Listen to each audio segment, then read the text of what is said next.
Good morning. My latest read is Grand Canyon for Sale, Public Lands versus Private Interests in the Era of Climate Change. And it was written by Stephan Nash. Now, I got way more from this book than what I was expecting. I'm glad I picked it up and turned all the pages to it.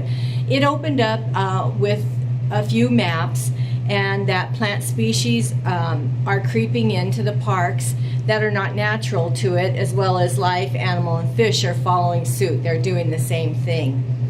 But it went into money, it went into the BLM, it went into the Bundys, a lot of information, and wealthy people, wealthy interests in here. Most of the money for parks are going to fight fires and for park personnel. The infrastructure of the buildings, the bridges, have been postponed way too long. There's also dirty air, a lot of plane noise in these parks, and the parks need public support if they are to survive. President Theodore Roosevelt planted the seed to start the park system against bitter opposition. In 1916, the Organic Act established the park system.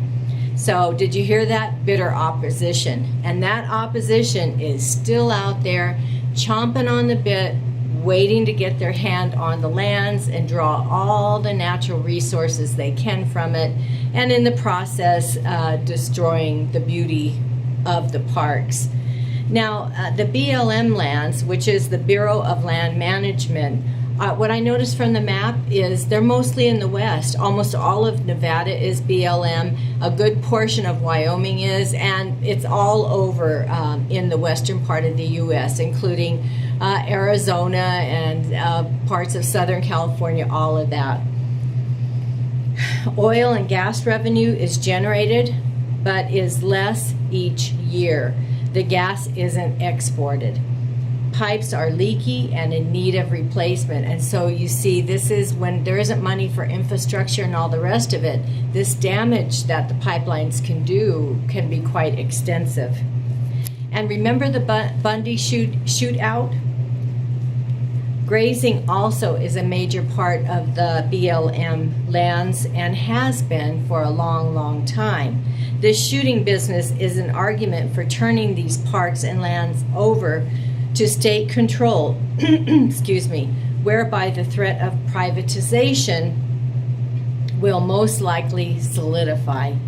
On the other side of the argument, on the other side of the argument is to consolidate or link all these lands to keep this from happening. And back to the grazing and the BLM lands. There are 15,000 permit holders, and there are plenty of people behind permit holders, so actually there's more people than that involved in the process. They are wealthy, some of them, absentee permit owners. In fact, the Koch brothers come up quite a bit in this book, as well as other named wealthy ones.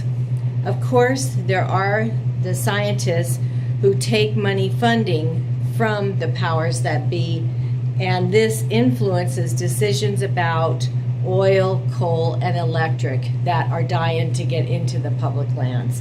And they are in there anyway, but it would be even more.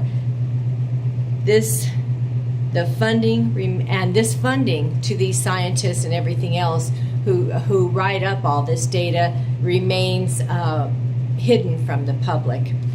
But I wasn't expecting much when I went home from the library with this book, but there's a lot of what is going on and what's happening, and how we can all feel the powers that be looming in on us, how they've changed not only these park lands, but our homes and everything, what the powers that be are doing to all of us. It's worth a look through. I hope you take the time to check it out and look through it. Thank you for listening.